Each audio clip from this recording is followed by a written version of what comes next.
जय हिंद साथियों, कैसे हैं आप सब। उम्मीद करते हैं आप लोग बहुत अच्छे होंगे। अगर आप हमारे पेज MS टीचिंग पॉइंट्स पे नए हैं तो कृपया सब्सक्राइब और बेल आइकन का बटन जरूर दबा लें ताकि हर नई वीडियो आपके पास तुरंत जाए। तो फिर मैं नई ऊर्जा के साथ आज हिंदी व्याकरण का महत्वपूर्ण चैप्टर कारक लेकर उपस्थित हो गया हूँ, जो आपके एग्जाम के दृष्टिकोण से महत्वपूर्ण भूमिका निभाएगा। तो हम लोग शुरू करते हैं कारक से। सबसे पहले जानेंगे कारक के बारे में कि कारक होता क्या है। सबसे पहले हम लोग कारक के बारे में जानते हैं। तो देखते हैं तो कारक के बारे में क्या कहता है। कहता है कि संज्ञा या सर्वनाम के जिस रूप से वाक्य के अन्य शब्दों के साथ उसका संबंध सूचित हो उसे कारक कहते हैं, है ना। कारक किसे कहते हैं? तो कहता है कि संज्ञा या सर्वनाम का, है ना, संज्ञा या सर्वनाम के जिस रूप से वाक्य के अन्य शब्दों के साथ संबंध सूचित हो उसे क्या कहेंगे? कारक कहेंगे। मतलब शब्द ले ले या संज्ञा ले ले या सर्वनाम ले ले, अगर इन संज्ञा या सर्वनाम के बीच का जो संबंध बताएगा उसे क्या कहेंगे? कारक कहेंगे। जैसे में एग्जांपल ले लेते हैं हम। क्या कहता है? श्री रामचंद्र ने खारे जल के समुद्र पर बंदरों से पुल बंधवा दिए, है ना। तो क्या हो जाएगा? श्री राम एक संज्ञा हो गया, उन्होंने क्या किया? खारे जल के समुद्र पर बंदरों से पुल बंधवा दिया। तो यहाँ जो हो जाएगा खारे जल समुद्र, और वह कैसा समुद्र है? खारे जल। उसके बीच का ये संबंध बता रहा है क्या कि खारे जल के समुद्र पर, समुद्र पर किसने? श्री राम ने क्या कर दिया? बंदरों से, किससे? बंदरों से पुल बंधवा दिया। तो यहाँ क्या हो रहा है? ये सब जो संज्ञा है ना, या सर्वनाम है, उसका क्या कर रहा है? एक दूसरे का संबंध सूचित कर रहा है, संबंध बता रहा है। जैसे खारे जल का संबंध खारे जल का संबंध किससे है? तो समुद्र से। तो ये जब संबंध बताएगा, संज्ञा या सर्वनाम जो हो जाएगा वो संबंध बताएगा एक दूसरे के साथ, उसे क्या कहेंगे? कारक कहेंगे। अर्थात कारक किसे कहेंगे?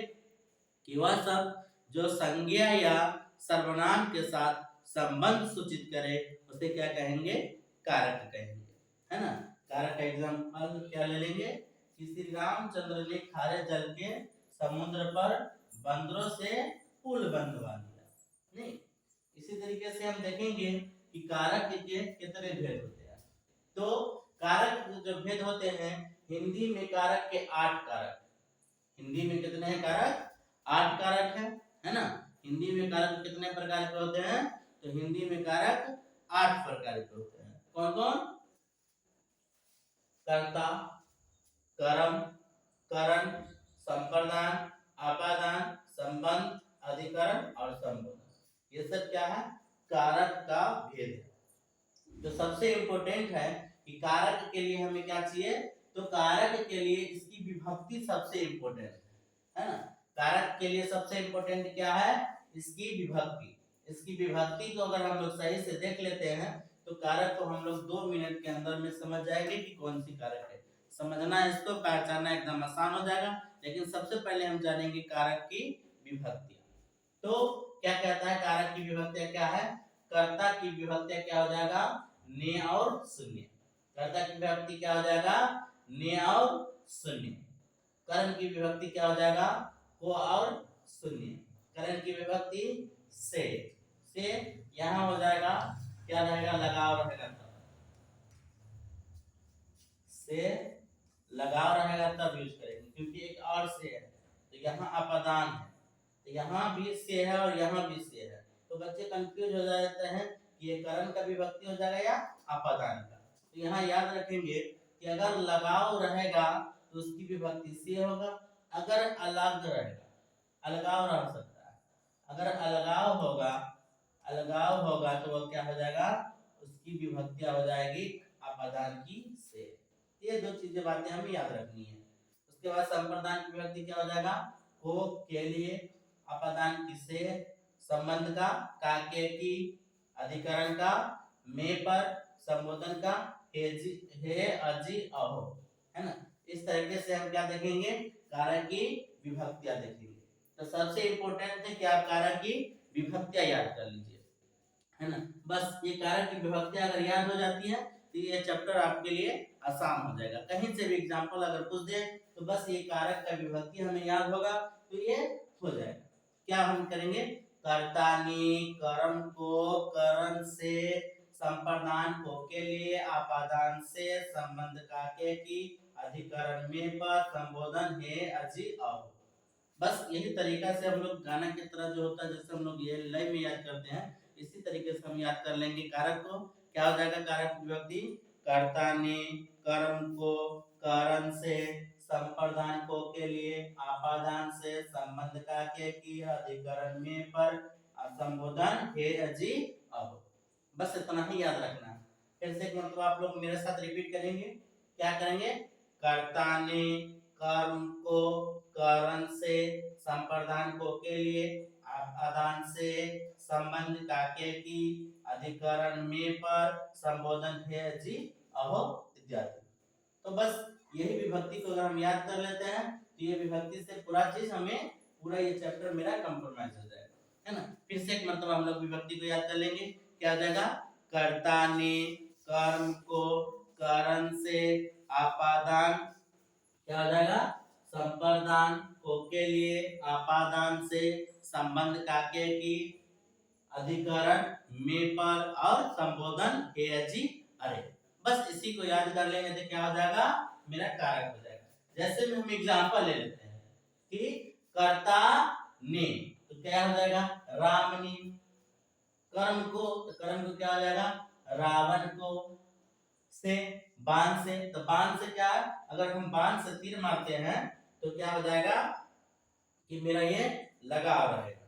बाण से अगर हम तीर मारते हैं, एक मिनट,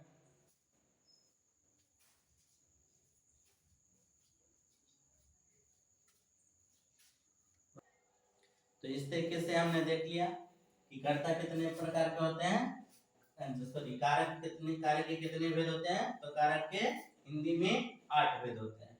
कौन कौन, कर्ता, कर्म, करण, संप्रदान, आपादान, संबंध, अधिकरण और संबोधन। इसका विभक्ति भी हम लोगों ने देख लिया था कि कैसे याद करेंगे ट्रिक से।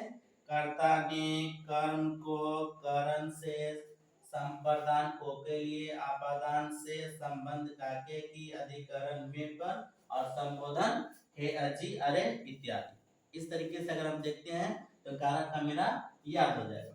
इसके लिए हमने एक उदाहरण लिया है कि राम ने, कर्ता हो जाएगा ने, इसकी विभक्ति हो जाएगा ने। रावण को, तो कर्म का विभक्ति क्या हो जाएगा को। इसी तरीके से करण से, तो क्या हो जाएगा बाण से। तो बाण से जब तीर मारता है तो क्या रहता है, बाण से अटैच रहता है, उससे लगाव रहता है। तो जब लगाव की बात आएगा तब यहाँ करण हो जाएगा, करण से, है ना। उसके बाद संप्रदान को के लिए, किसके लिए, सीता के लिए। आपादान से, रथ से उतरकर अलग हो रहे हैं, तो यहाँ क्या हो जाएगा, जब अलग होगा तब इसकी विभक्ति हो जाएगी से। लगाव रहेगा तो उसकी विभक्ति से, तो हो जाएगा करण की विभक्ति। अगर उससे अलग होगा तो क्या हो जाएगा, आपादान से। इसी तरीके से आगे क्या कह रहा है, विभीषण की सहायता से, तो कि क्या सहायता से संबंध बता रहा है, किसकी सहायता से, विभीषण की सहायता से। तो यहाँ पे की विभक्ति हो जाएगा किसका, तो संबंध कारक का विभक्ति। युद्ध में, तो में क्या हो जाएगा, अधिकरण।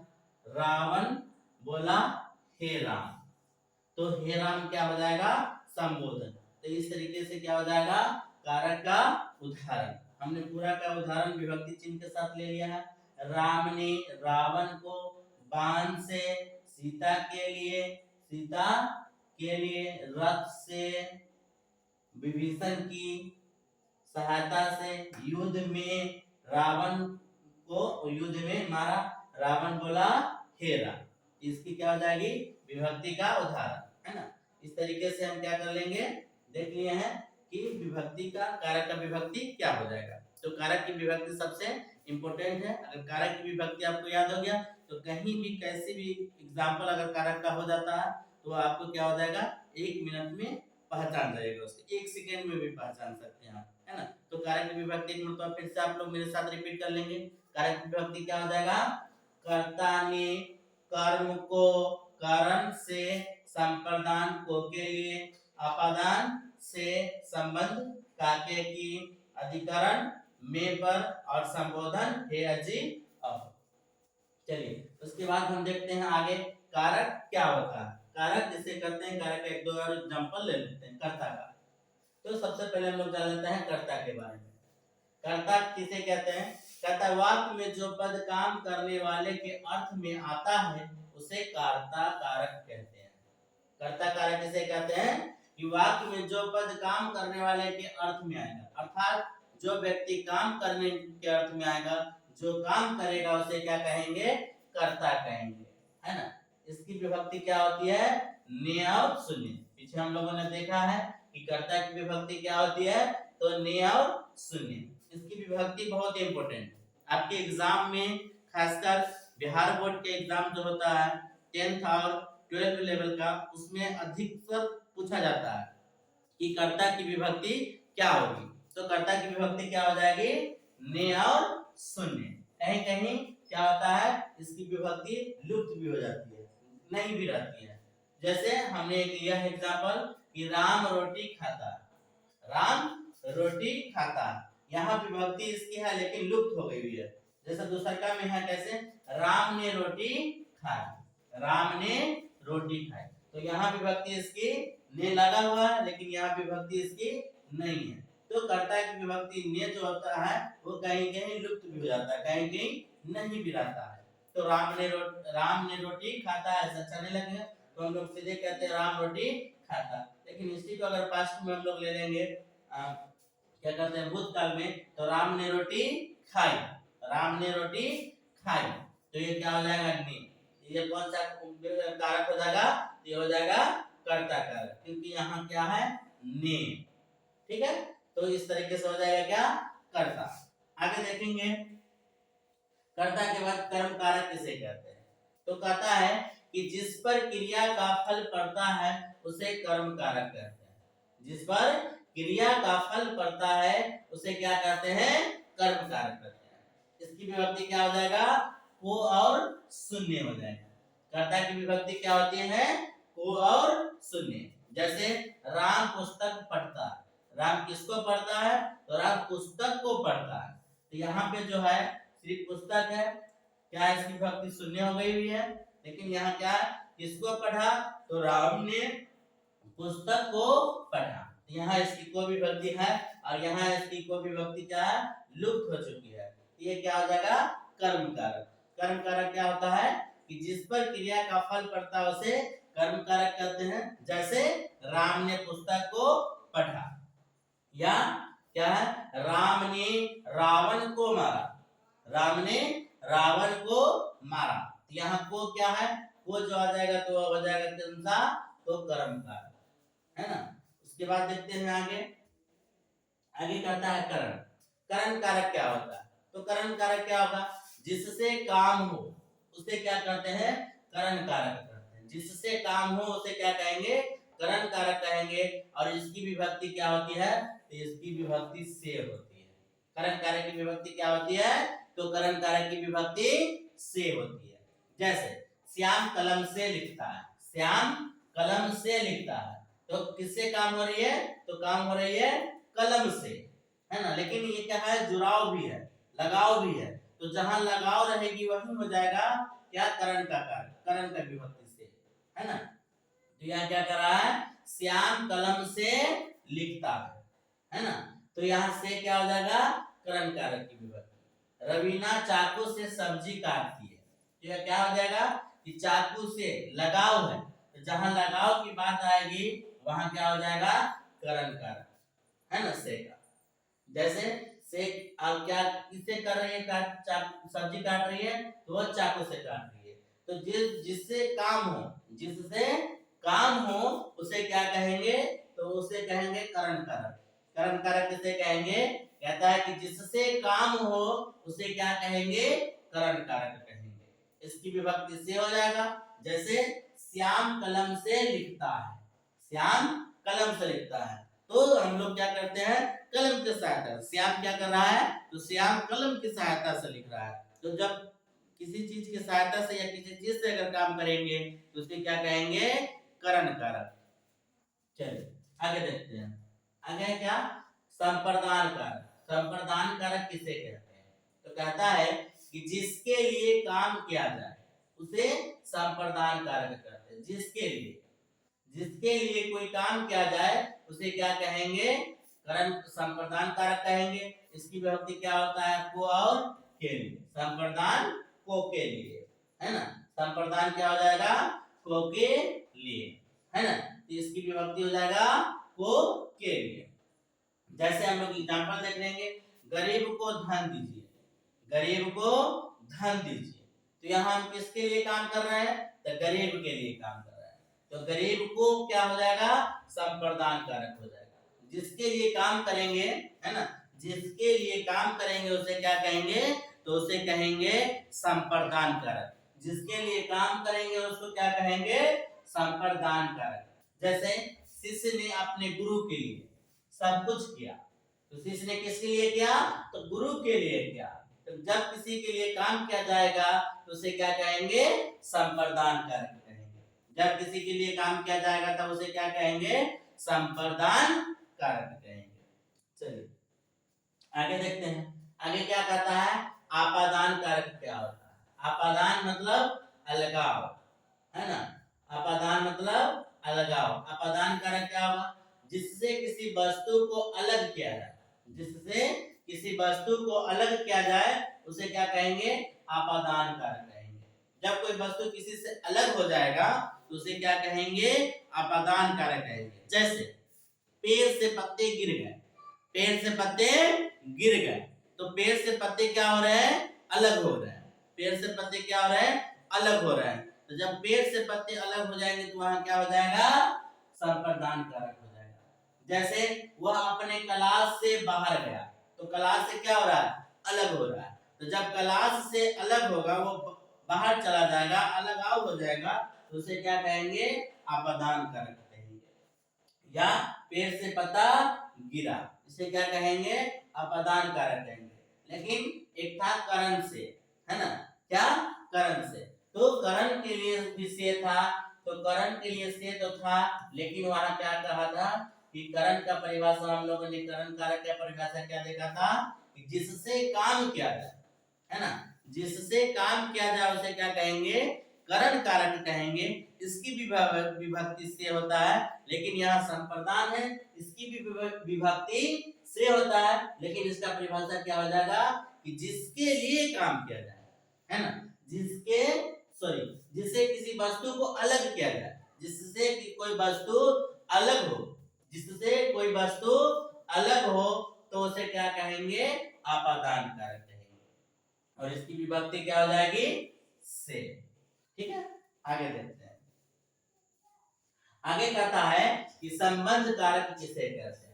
तो संबंध कारक तो आप समझ ही रहे हैं कि संबंध मतलब संबंध बताएगा, तो क्या उसे क्या कहेंगे, संबंध कारक कहेंगे। जैसे जिससे किसी वस्तु का संबंध हो उसे क्या कहेंगे, संबंध कारक कहेंगे। जिससे किसी वस्तु का संबंध हो उसे क्या कहेंगे, संबंध कारक कहेंगे।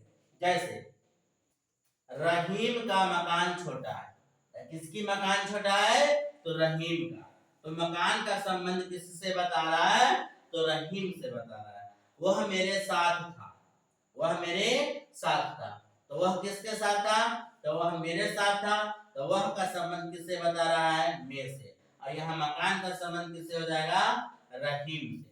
तो जो संबंध बताएगा उसे क्या कहेंगे, संबंध कारक कहेंगे। और इसकी विभक्ति क्या हो जाएगा, का, के, की, कु, के, है ना, को, ये सभी इसकी विभक्ति होती है। हम तीन ही लेते हैं, तीन ही इसका मेन होता है, का, के और की। तो संबंध कारक का विभक्ति क्या हो जाएगा, का, के, का, की और के। जैसे एग्जांपल हम ले लिए हैं कि रहीम का मकान छोटा, चाहे हम ले सकते हैं कोई और भी, है ना, कोई और भी इसी तरीके से अगर लेंगे तो जैसे हो जाएगा कि ये लड़के मेरे भाई हैं, ये लड़के मेरे भाई हैं, ये लड़के मेरे भाई हैं। तो ये लड़के मेरे भाई, तो ये लड़के का संबंध किससे हो जाएगा? मेरे से हो जाएगा, क्योंकि वो लड़का मेरा भाई है। तो ये लड़के का संबंध किससे हो जाएगा? मेरे से हो जाएगा ना। तो जिससे संबंध अगर सूचित होगा तो उसे क्या कहेंगे?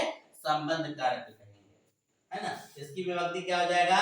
का, की और के। चलिए आगे देखेंगे। आगे कहता है अधिकरण। अधिकरण की विभक्ति क्या हो जाएगी?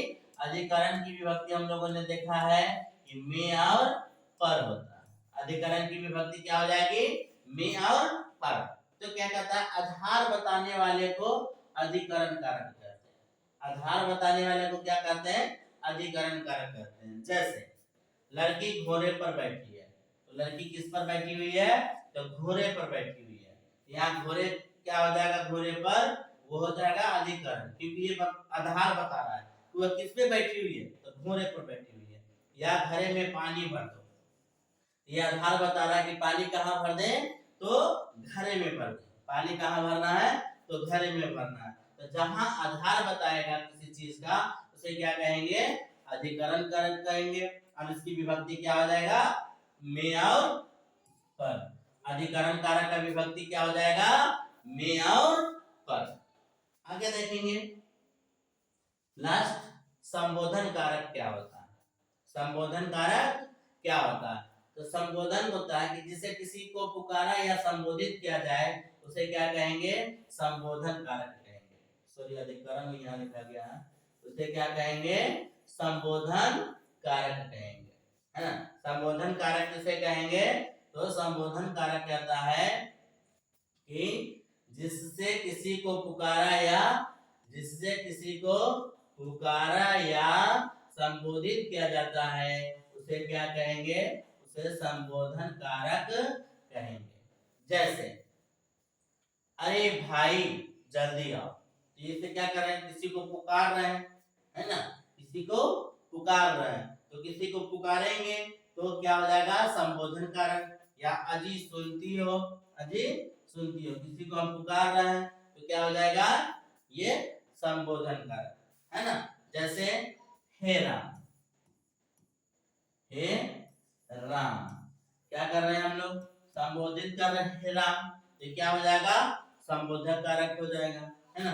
इसी तरीके से अगर क्या होता है? हर्षोल्लास का, खुशी का माहौल हो, चाहे ओह, हम लोग को चोट लगता है तो क्या करते हैं? ओह, तो ओह भी क्या हो जाएगा? संबोधन कारक हो जाएगा, है ना। जैसे छी, छी भी करते हैं तो क्या हो जाता है? संबोधन कारक हो जाता है। दुख लगता है तो कहते आह, ये आह भी क्या हो जाएगा? संबोधन कारक हो जाएगा। तो संबोधन कारक किसे कहेंगे? कि जिससे किसी को पुकारा या संबोधित किया जाए उसे क्या कहेंगे? संबोधन कारक कहेंगे, है ना। और इसकी विभक्ति क्या होगा? हे, अजी, अरे, ओह इत्यादि, ये सब क्या हो जाएगी? इसकी विभक्ति हो जाएगी। चलिए आगे देखते हैं। आगे इसका इतना ही कारक में होता है। इसके बाद हमने इसका वस्तुनिष्ठ प्रश्न अगले वीडियो में हम डालेंगे, है ना।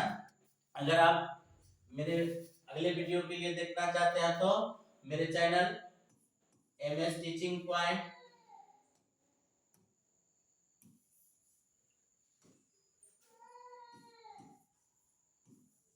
MS